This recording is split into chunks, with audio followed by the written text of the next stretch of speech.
समस्या आई है। एक बार मैं पहले भरतपुर आने का प्रयास कर रहा था, तब सूबे के मुख्यमंत्री मेरे और आपके बीच में आ गए। उनको उस प्रोग्राम में आना था और मैं उनके साथ आना नहीं चाहता था, क्योंकि उनकी सरकार में बहुत अच्छे काम नहीं हो रहे हैं, तो मैं फिर उस दिन नहीं आया। आज मैं आना चाह रहा था, प्रोग्राम तय हुआ तो आपसे पहले गोली मेरे पास चली आई, और अब मैं जब अपनी बात रखना चाह रहा था तो ये माइक खराब हो गया। मगर मैं ये समझता हूं कि ये सारी मुसीबतें भी मुझे आपसे अपनी बात रखने से रोक नहीं पाएंगी। आज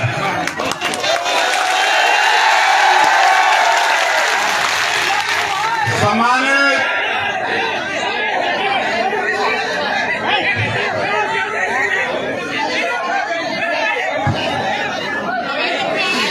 हमारी सबसे बड़ी समस्या यही है कि समस्या हमारे खुद के अंदर है, और हम दूसरे आदमी को कहते हैं तू बैठ जा, तू बैठ जा। जिस दिन हम खुद बैठ जाएंगे ना, जिम्मेदार बन जाएंगे, उस दिन सारी समस्या खत्म हो जाएगी। बैठते क्यों नहीं, खा लिया था मैं, क्यों नहीं बैठते हो? ये जो नीले पढ़ के मैं खड़ा पत्रकार हो गया, क्यों नहीं बैठते हो?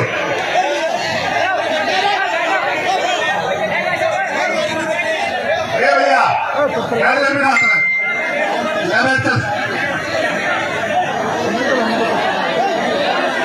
कोई जिम्मेदार नहीं के थाने आ यार भाई ने मीडिया वालों को बिठाने के बजाय ने बिठाओ नीले पट्टे वालों को। आज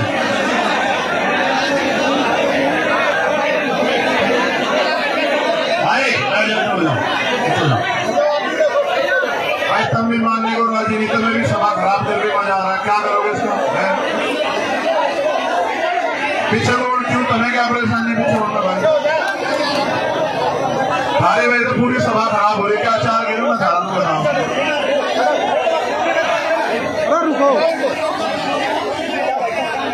हमारे यहाँ तो मीडिया के भेष में आ रहे हैं गोली चलाने वाले भैया। ये तो हमारी हिम्मत देखो, तो मैं छाते में खड़े कर रखे हैं। आप देखो हो जाओ यार, पीछे को जो लगा पीछे करवाने पड़े, फिर भाई हो जाएगा सारा काम, तो बुरा लगेगा। सारा सभा खराब कर रहे हो, फिर टाइम की कीमत है नहीं है। बात बात बैठ जाओ, चलो बात सुन लो भैया, बैठ जाओ सुन लो, बैठो भाई बैठ जाओ।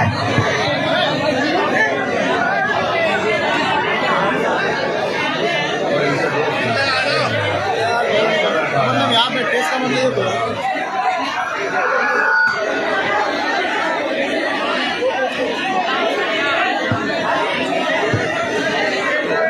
देखो, आज भरतपुर आने के कई कारण हैं। पहला कारण ये है, ऐसे समय में भी जब मैं अस्वस्थ था और मुझे मना भी किया गया कि आपको जाना नहीं, और तमाम तरह की विरोधियों द्वारा भी मेरे खिलाफ षड्यंत्र किए जा रहे हैं, फिर आज मेरे कंधों पे जिम्मेदारी थी कि मैं यहाँ आपके बीच आऊं, और मैं अपनी एक मिनट भी अब किसी को कुछ कहने में खराब नहीं करना चाहता। मैं आपसे बात करना चाहता हूं। उसका एकमात्र कारण ये है कि आप अपनी मेहनत की खून पसीने कमाई लगा के यहाँ काम छोड़ के आए, और आप यहाँ से मेरी बात को सुन के ना जाओ और उस पर अमल ना करो, तो इससे आपके जीवन में कुछ नहीं बदलने का और मेरा भी कुछ भला नहीं होने का। क्योंकि पहली जो सबसे ज्यादा जरूरी बात थी यहाँ आने की, वो ये है कि मैं जब भी राजस्थान आया किसी भी अन्याय के खिलाफ लड़ने के लिए, राजस्थान के साथियों ने पल के बिछा के मेरा स्वागत किया, मुझे हिम्मत दी, मुझे ताकत दी, मेरी रक्षा सुरक्षा की। इसके 2 रुपए लेके चक्कर मरा पड़े, नाश ना करे यार, बस यार।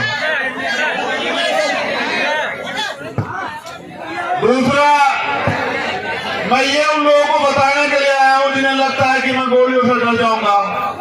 मैं उनको भी बताने के लिए आया हूं कि मैं जिस रास्ते पर निकल के चला हूं, मुझसे पहले भी बहुत सारे महापुरुषों ने तमाम तरह के अन्याय आरोप, और बाबू जगदेव प्रसाद कुशवाहा को तो ऐसी सभा में गोली लगी। हम उनको मानने वाले लोग हैं, भगवान बुद्ध, संत कबीर, गुरु नानक देव, संत गुरु रविदास जी को मानने वाले लोग हैं। राष्ट्रपिता ज्योतिबा फूले, छत्रपति साहू जी महाराज को मानने वाले लोग हैं। हम सब छोटू राम, बाबा साहब अम्बेडकर को मानने वाले लोग हैं। मैं ये भी बता देना चाहता हूं, मैं गोली का जवाब भी दे सकता हूं, इस बात को भी आप लोग जानते हैं। अगर मैं गोली का जवाब शांति से दूंगा हमेशा, मैं आज भी आपसे अपील करूंगा कि आप शांति बना के रखो।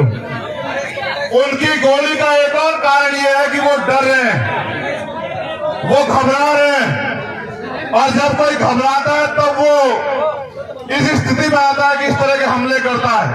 आप ये जानते हो कि वो मुझे सीबीआई, ईडी, इनकम टैक्स से नहीं डरा सकते, वो मुझे मुकदमों, जेल से नहीं डरा सकते।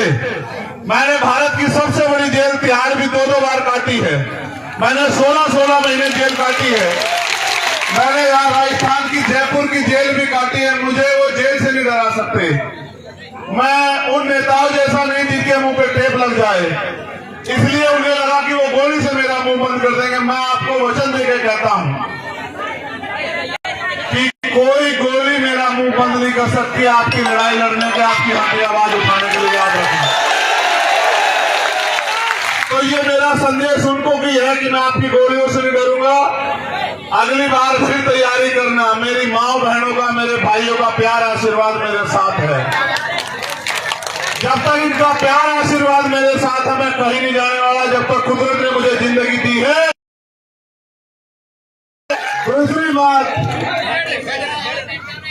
मैं यहाँ इसलिए भी आया कि मैंने आपको वचन दिया कि मैं आऊंगा भरतपुर, और मैं ये बताने के लिए भी आया हूं कि मेरा दिया हुआ हर एक वचन, उसको अगर मुझे अपनी जान की कीमत चुका के भी निभाना पड़ा, मैं उसको निभाऊंगा, और जो वचन मैं आपको दूंगा उसको मैं पूरा करूंगा।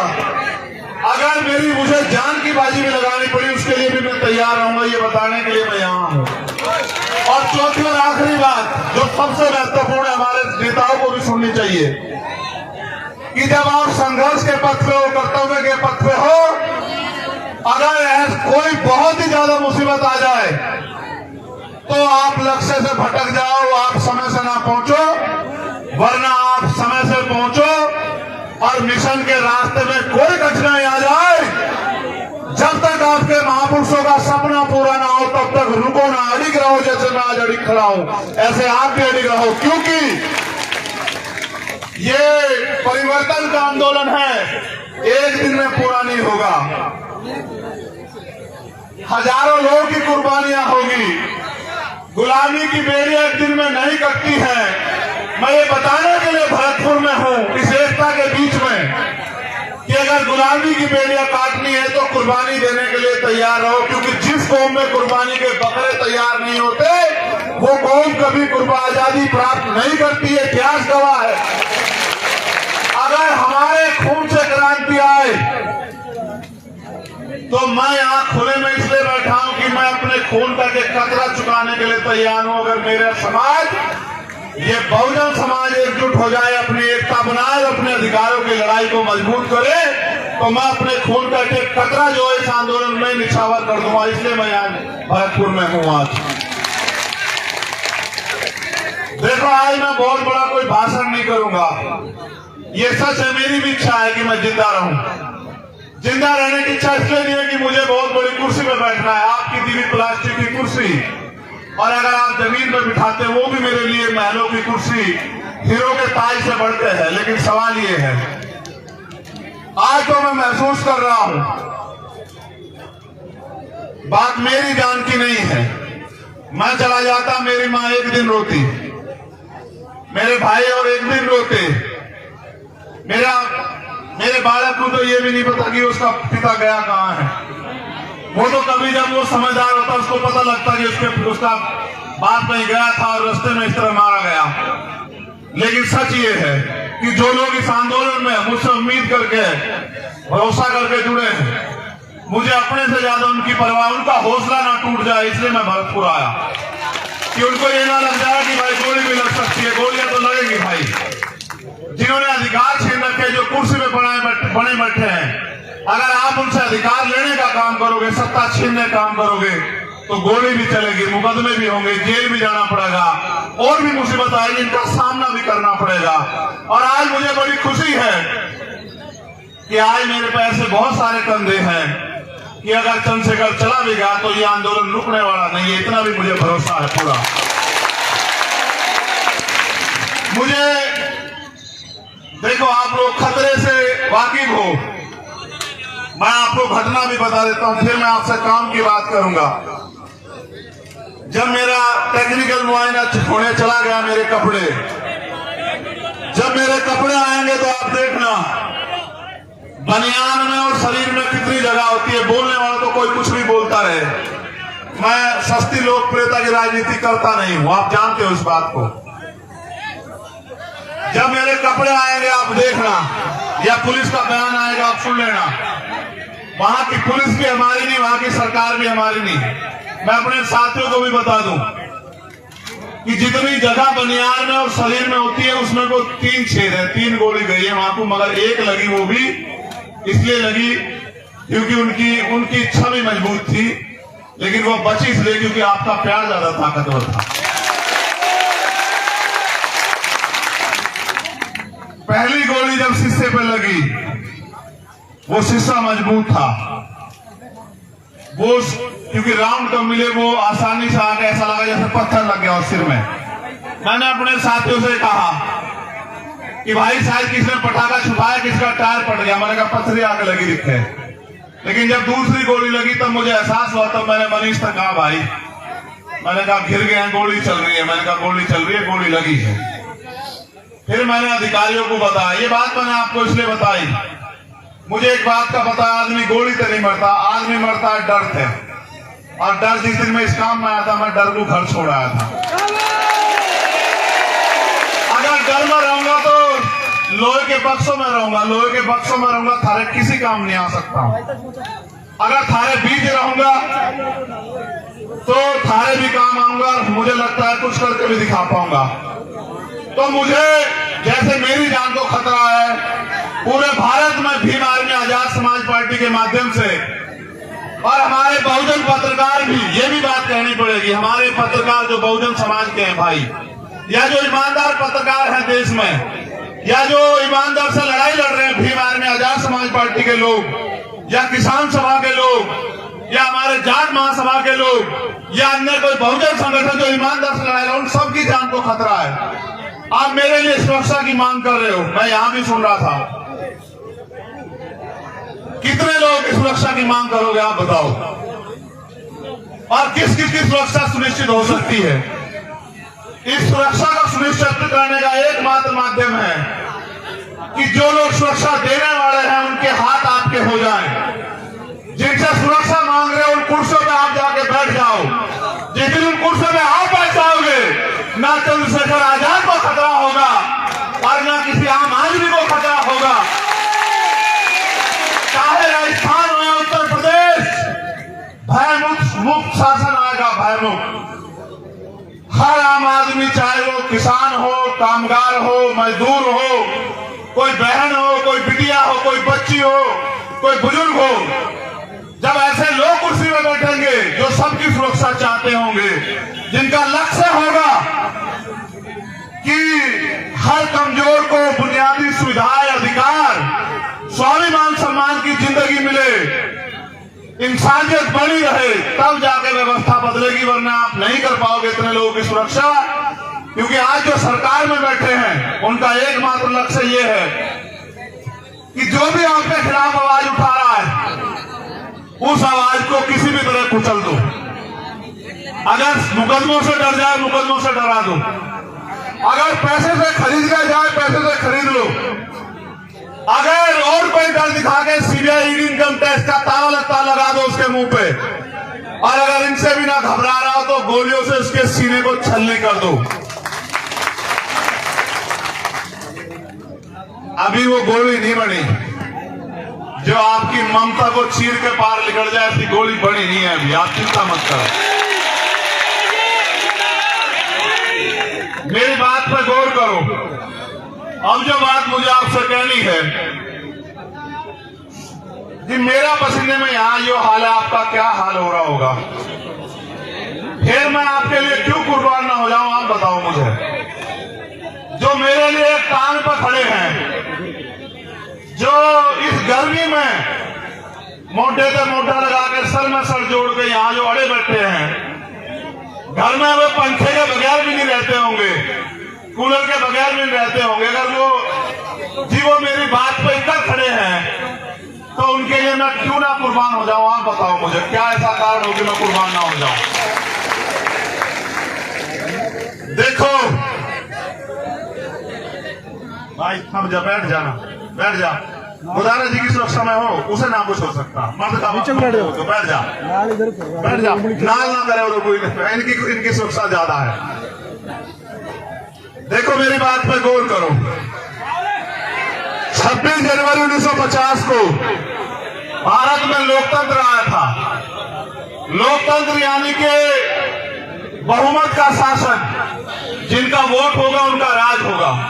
पहले राजतंत्र था, अच्छे राजा भी हुए, बुरे भी हुए, तानाशाह भी हुए, सबका अपना अपना हश्र भी हुआ। यहाँ का तो इतिहास गवाह है, यहाँ तो किसान कामगारों ने मिलकर जो है राजशाही भी चलाई। अगर हमारी वफादारी थी, जो खजांची हमारा था, ये हमारी वफादारी थी कि खजांची हमारा था, ये हमारी वफादारी थी, हम पे भरोसा था। और सेनापति गुर्जर समाज का तो ये भी हमारी वफादारी थी कि हमारे सेना पे भी भरोसा था, राज भी हमारा था, क्योंकि राज करने वाले भी हमारे लोग थे। हम लोग मिलजुल के राज कर रहे थे। यहाँ मैंने ये यहाँ की बात बताई, लेकिन मैं आपको लोकतंत्र की बात बताता हूँ कि जिनका वोट होगा उनका राज होगा। आज आपको चाहे रोजगार चाहिए हो या न्याय चाहिए हो या कोई हक अधिकार चाहिए हो, हर चीज के लिए सरकार पे आप लोग निर्भर हो, लेकिन सरकार बनाने की शक्ति आपके अंदर है। जैसा मैंने कहा, जिनका वोट होगा उनका राज होगा। आप बस इस बात को नहीं समझ पाए कि वोट आपके पास है, राज दूसरों का है। अगर जिनका वोट है वो अपनी वोट को संगठित करके और एक एक वोट को अपने पक्ष में दे दें तो राज आपका आ जाएगा। और जिनका राज आ जाएगा, आप ये बताओ, अगर राजस्थान में आपका राज होगा तो क्या राजस्थान में मुझे कोई खतरा हो सकता है क्या? बात मेरे खतरे की नहीं है, मैं आपका ध्यान आकर्षित करूंगा। बात उस खतरे की है जो अन्याय लंबे समय से राजस्थान में हो रहा है। चाहे मुंह से रखने पर हत्या हो, चाहे पानी पीने पर मटकी छूने पर हत्या हो, चाहे घोड़ी पर बैठने पर अपमान किया जाए, चाहे और तमाम तरह की जातीय, धार्मिक और तानाशाही सामंतवादी सोच के कारण हमारे लोगों के साथ अन्याय हो, दलित, पिछड़े, अल्पसंख्यक समाज के साथ, ये सारा अन्याय तब रुकेगा। देखो, मैं अपनी पीठ का घाव, ये मेरा जरा सा घाव 1 इंच का, इस घाव के जख्म को मैं भर सह लूंगा। ये मेरी पीठ पे है, ये मुझे कम दिखाई देगा, लेकिन जब रोज मैं अन्याय सुनता हूँ, अपनी बहन बेटियों के साथ होते अन्याय को देखता हूँ, अखबार में पढ़ता हूँ, टीवी में देखता हूँ, वो जो घाव मेरे सीने पे होता है, मैं उस घाव से परेशान हूँ। इस दर्द को तो कुछ नहीं है, इस दर्द को तो मैं सह लूंगा, इस दर्द को सह सकता हूँ, तभी तो आपके बीच में हूं। लेकिन जो घाव मेरे सीने पे रोज, चाहे वो राजस्थान से लगे, चाहे वो उत्तर प्रदेश से लगे, मध्य प्रदेश से लगे, उड़ीसा से, बिहार से, दिल्ली से, मध्य प्रदेश से, उत्तराखंड से, हरियाणा से, पंजाब से, जो अन्याय हो रहा है देश की सरकारों में, वो जो घाव मेरे सीने पे लगते हैं, मैं ये सोचता हूं कैसे रोकूं इस अन्याय को। मेरी बहन ओम प्रकाश नगर की से बड़ी वाली, छोटे वाली गुड़िया यहाँ बैठी है। जब मैं आया था, मेरे गले लग के उसकी आंखों में भावुकता थी। मुझे उस दर्द की ज्यादा परवाह है कि वो दर्द कैसे कम होगा। वो दर्द एक तरीका ही है कम करने का, और जो आप मांग रहे हो सुरक्षा सुरक्षा सुरक्षा, मत बोलो सुरक्षा। इन नालायक सरकारों से कोई सुरक्षा मत मांगो, आप सुरक्षा तंत्र खुद बनो। सुरक्षा मांगने वाले नहीं, सुरक्षा देने वाले बनो। मेरे लोगों, अपनी ताकत को समझो। मैं इसको क्या जवाब दूं? आप बताओ, मैं इसको क्या जवाब दूं? मैं कार्तिक भील की पत्नी को क्या जवाब दूं? मैंने आपसे पिछली बार भी पूछा था। मैं जितेंद्र मेघवाल के परिवार को क्या जवाब दूं? मैं राजस्थान में आके क्या बड़ी बड़ी बातें करूं जब मैं न्याय नहीं दिला पा रहा हूं। आपने सामाजिक न्याय सम्मेलन रखा, हमारे किसान नेता पुष्पेंद्र चौधरी मुझसे पहले बोले होंगे, हम न्याय नहीं ले पा रहे राजस्थान में, तो सामाजिक न्याय कहां से मिलेगा? सामाजिक न्याय का मतलब समझते हो? सामाजिक न्याय का मतलब होता है हिस्सेदारी, धन धरती राजपाट में आपकी हिस्सेदारी, चाहे वो साधन हो, संसाधन हो, राज सत्ता हो, नौकरी हो, जमीन हो, हर काम में आपकी हिस्सेदारी। आपको लगता है हिस्सेदारी मांगने से मिल जाएगी? आपको लगता है हिस्सेदारी अपील करने से मिल जाएगी? आपको लगता है हिस्सेदारी किसी के पैर छूने से मिल जाएगी? एक तरीका है लोकतंत्र में हिस्सेदारी लेने का, वो ये तरीका है जो बाबा साहब अम्बेडकर ने अपने 4 बच्चों की कुर्बानी से आपको दिया। वोट का ताकत, वोट की शक्ति, वोट की शक्ति के बिना कोई तरीका नहीं सामाजिक न्याय मिल जाए। अगर ये सरकारें सामाजिक न्याय देना चाहती तो आप सोचो कि चुनाव होते हैं, सरकारें बनती है, सामाजिक न्याय क्यों नहीं मिलता? बताओ, किसान को उसकी फसल का दाम मिल रहा है क्या? सरकार आती है, किसान कागज लेके दफ्तरों में खड़ा रहता है। नौजवान को रोजगार मिल रहा है क्या? सीएचए की भर्ती वालों जिनके चक्कर में बच्चों के मैं जेल गया, उनको लाठे मारी सरकार ने। अगर नौजवान रोजगार के लिए आता है, सरकार पे जवाब नहीं है। महंगाई बेरोजगारी पे बात करोगे, जवाब नहीं है। गरीबों की ताकत वो लोग जमीन छीन रहे, जवाब नहीं है। मैं भी गया वहां नवलगढ़, किसानों की जमीन पूंजीपतियों को दे दी, उसमें हिस्सा मजदूरों का भी था, क्योंकि किसान की जमीन पे किसान मालिक नहीं होता अकेला। किसान को तो मुआवजे की भी बात होती है, लेकिन उस किसान की खेती से जिनके घर चलते हैं, जिस किसानी से लोगों के रोजगार चलते हैं, उनकी हिस्सेदारी भी होती है। उनका भी सब कुछ चला गया। आजाद भारत में कुछ बंटवारा नहीं हुआ। ना जिन पे जमीन थी उनको जमीन मिली, ना जो जिन पे उद्योग थे उनको उद्योग मिले, ना जिन पे रोजगार था उनको रोजगार मिले। अगर मिला तो ये मिला कि जब भी हक की आवाज उठाई तो लाठियां मिली, गोलियां मिली, जेल मिली, मुकदमे मिले, अन्याय हुआ, अत्याचार हुआ, अपमान हुआ। और अगर किसी ने आवाज खोली तो उसका स्वागत गोलियों से हुआ। मैं ये बताना चाहता हूं जालिमों को, ना आपकी गोलियों से मेरी आवाज कमजोर पड़ी ना पड़ेगी। मैं कल भी हिस्सेदारी अधिकारों के लिए लड़ रहा था और आज भी लड़ रहा हूं, कल भी लड़ता रहूंगा। जब तक मेरे जिस्म में लहू का आखिरी कतरा रहेगा, जब तक मेरे अंदर आखिरी सांस रहेगी, मैं आपके अधिकारों के लिए, आपको अपने पैरों पे खड़ा करने के लिए, आपको ताकतवर बनाने के लिए लड़ता रहूंगा। ये वचन देने के लिए मैं आज भोजपुर आया।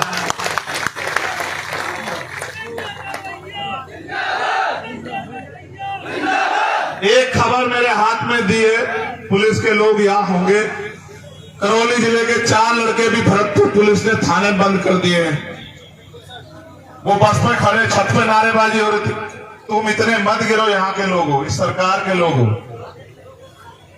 ये लोग जिस दिन, मैं कह रहा हूं ना, जिस दिन ये क्रांति यहां से जन्म लेगी, तुम्हारी सरकार भी उखाड़ फेंकेगी। इस बार याद रखना। क्या मेरे लोग को बंद करते हैं? क्या बंद करते हो मेरे लोगों को? क्या छत पे खड़े होकर नारेबाजी करना अपराध था? वो मुझे पता, वो छत पे क्यों खड़े थे। वो इसलिए खड़े थे क्योंकि मैं एम्बुलेंस में लेटा हुआ था, मुझे देखना चाहते थे, इसलिए वो छत पे खड़े थे। छत पे खड़े होने वालों को गिरफ्तार करते और मेरे लोगों को छत से फांसी का फंदा बांध के लटकाने वालों को माला पहनाते। शर्म करो। मेरे लड़ाई पुलिस से नहीं है। मैं जानता हूं ये सरकार के नेताओं के सहारे पे होगा, उन नेताओं के सहारे पे जिनकी जमीन खिसकेगी यहां से। मैं उनको ये कहना चाहता हूं, मैं भी मालिक नहीं, ये मालिक है जो सामने बैठे। ये मालिक है, ये लोकतंत्र है, जनता मालिक है।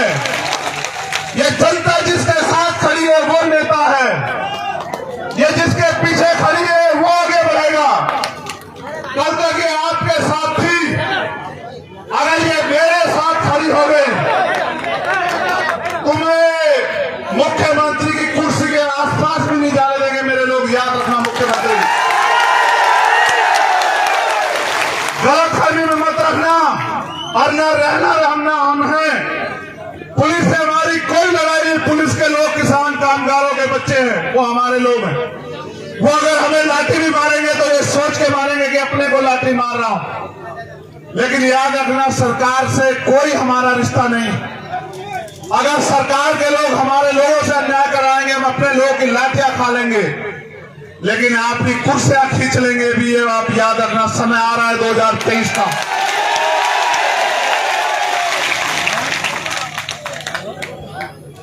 यहां एक जो प्रोजेक्ट है ईस्टर्न राजस्थान कैनाल प्रोजेक्ट, जो लंबे समय से यहां रुका हुआ है, और यहां से जो जल संसाधन मंत्री उन्होंने कहा कि पहले मुख्यमंत्री बना दो तब 6000 करोड़ रुपए का प्रोजेक्ट दूंगा। मैं ये भी बता दूं ना, तो वो 6000 करोड़ रुपए उनके, वो जनता के टैक्स का पैसा है।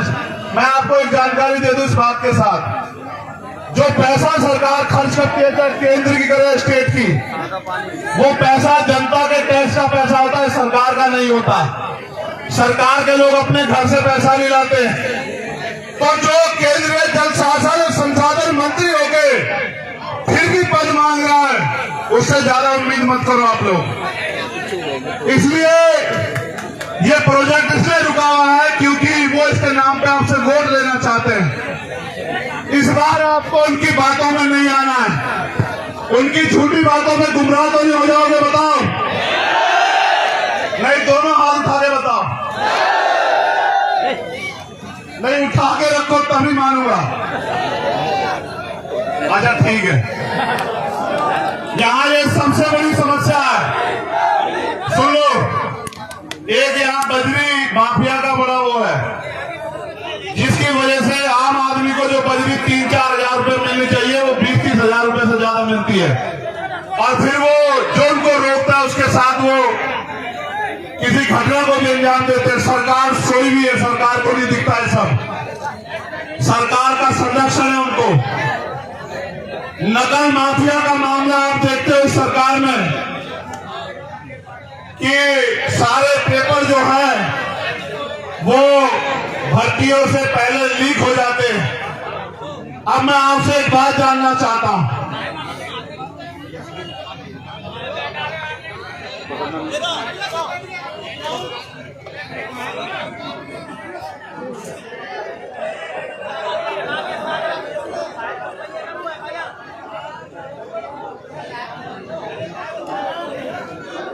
आप यहां क्यों आए हो? मैं आपसे जानना चाहता हूं। हल्ला मत बजाओ, ये राइट वाले बहुत नजदीक खड़े हुआ, देखो लोग 200 मीटर चैन से खड़े हुए। और मैं तुमसे कूलर के आगे बैठने से नहीं कह रहा, मुझे हवा की जरूरत नहीं, मगर चैन से खड़े हो जाओ। मेरे हिस्से की हवा भी तुम लो, कोई बात नहीं।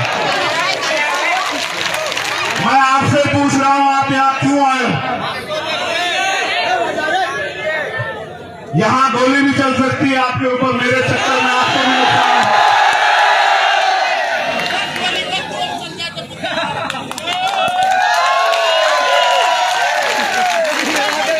मैं अपनी बहनों मां से पूछना चाहता हूं, मैंने तो कभी आपके लिए 1 रुपए का काम भी नहीं किया, क्यों आई हो? तुम चुप हो जाओगे तो उनकी सुन लूंगा मैं।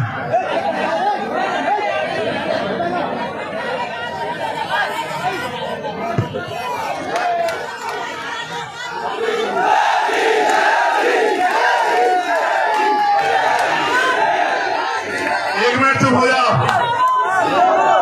एक सवाल और है, ये गरीब, आपका ये गरीब खून जो है ना, ये खटक बहुत रहा लोगों की आंखों में। क्या ये आपका आशीर्वाद आगे भी मुझे मिलेगा? ऐसा तो नहीं जब अमीर आ जाएंगे तो अपने गरीब बेटे को भूल जाओगी, अपने इस भाई को भूल जाओगी।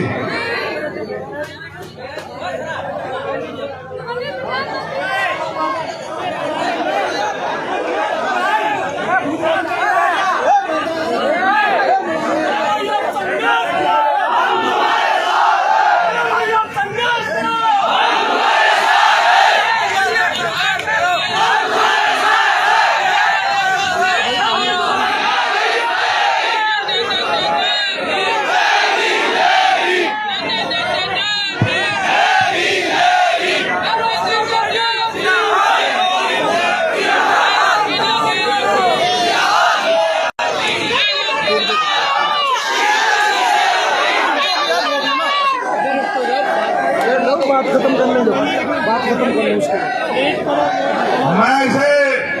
मैं आपका ज्यादा समय नहीं खर्च करूंगा क्योंकि मुझे 7 घंटे का सफर लगेगा। मैं अब से जाऊंगा तब 1 बजे पहुंचूंगा घर। लेकिन सच ये है, देखो मैं सच में नया हूं राजनीति में, मैं बिल्कुल सच में नया हूं। मैं ये नहीं कहता मैं बहुत बड़ा हूं, बहुत बड़े बड़े नेता। मैं तो छोटा सा आपका आम जैसा हूं जैसे आप। लेकिन मैं आपको ये वादा कर सकता हूं, क्योंकि आदमी के लिए जान से बढ़ के कुछ नहीं होता।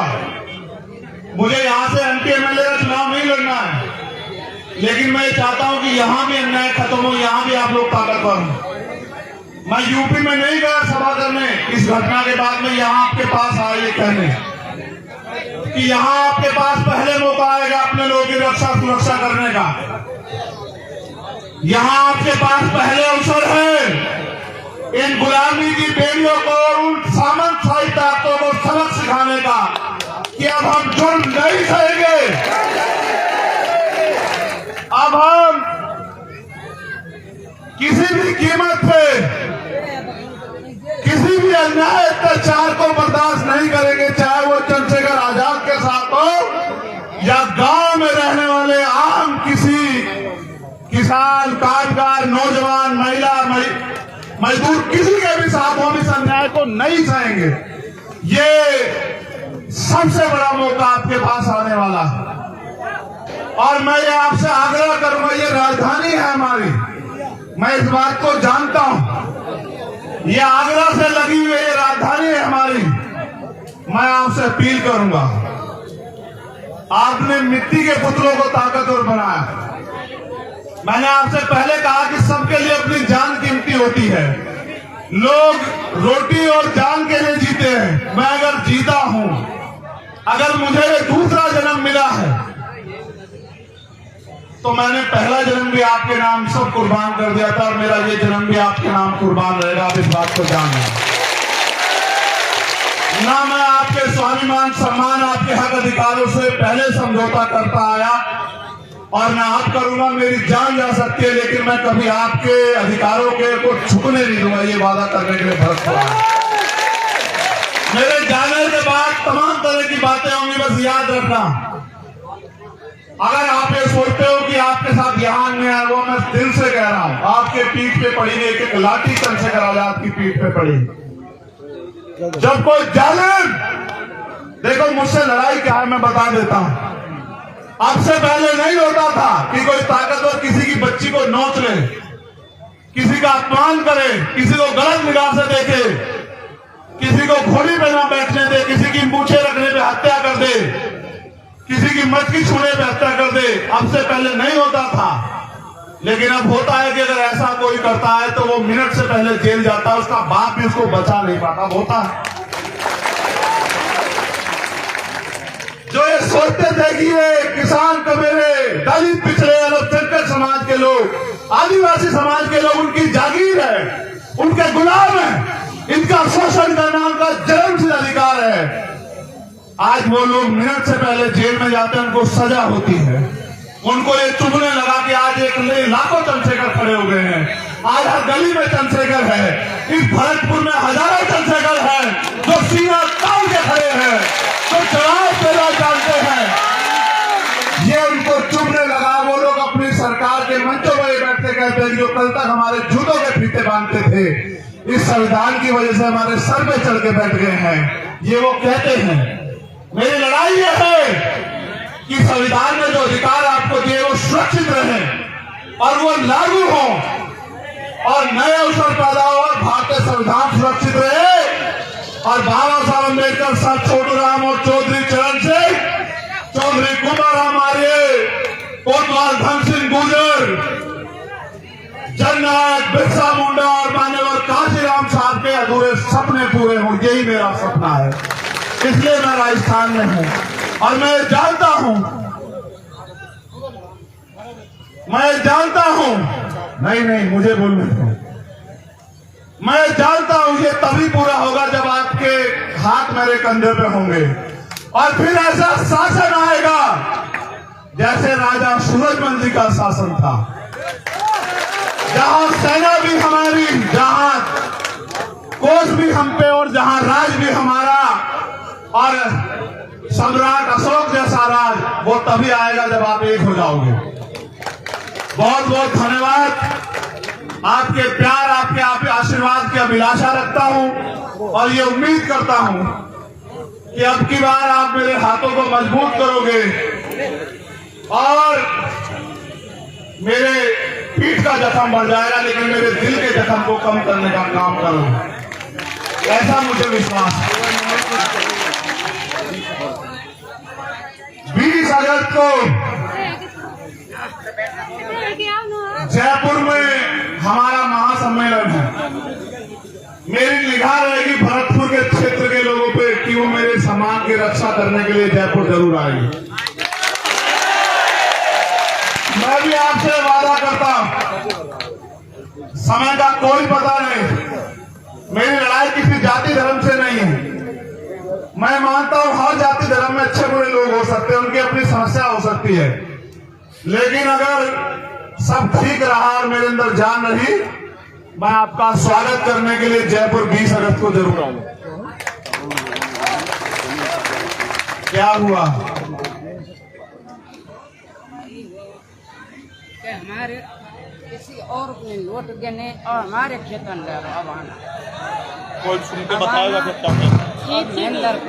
वोट किसी और न देने, हमारे खेतन पर मन को वो मन ना देना, तुम्हें पैसा नहीं मिला किसी और न देने। भैया चुप हो जाओ। एक माई की समस्या है और मेरा काम यही है कि अगर मेरे होते उनकी समस्या हल हो जाए तो इससे अच्छा कुछ है नहीं।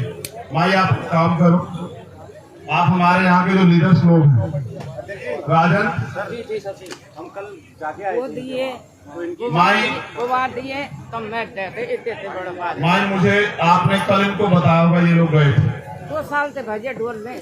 आप 2 साल से डोल रहे हैं, मुझे आप मांगे हुए 10 दिन दे दो। भाई की समस्या सोल्व करा के मुझे बताओ। जब तक सोल्व ना हो तब तक मत बताना, जब सोल्व करा दो। ये माई कह दे कि मैं संतुष्ट हूँ, चाहे तुम्हें कोई कीमत चुकानी पड़े, धरना हो, कुछ हो, चाहे लाठियां खानी पड़े। मैं एक आग्रह करूंगा, वो हिंसा के रास्ते में इसलिए ले जाना चाहते क्योंकि हम ताकतवर हो रहे हैं और उनको पता कल हम उनसे कुर्सियां छीन लेंगे। हमें हिंसा के रास्ते पे नहीं जाना मेरे लोगों, ये बात याद रखना आप लोग। मैं हाथ जोड़ के अपील कर रहा हूँ आपसे, ये मेरी बात करके मान रख लेना। अगर आपने, मैं अपनी ताकत को जानता हूँ, आपने गलत रास्ता इख्तियार किया, सब खराब हो जाएगा। आप वोट की शक्ति पर भरोसा रखना, आप जीत जाओगे। मैं सब बार कहता हूँ आप जीत जाओगे अगर आपने वोट की शक्ति पर भरोसा रखा, याद रखना मेरी बात। एक और घटना कल सारी माधोपुर में हुई जहां हमारे डॉक्टर्स लोगों पे गाड़ी चढ़ा दी गई और ये हमारे मुकेश बैरवा जी के भतीजे भी हैं, परिवार के लोग। मैं ये मानता हूं कि जो लड़ेगा उसको न्याय सहना पड़ेगा, उसके परिवार को भी, लेकिन मैं ये भी मानता हूं कि हम लोग झुकेंगे नहीं किसी भी कीमत पे। बहुत बहुत धन्यवाद।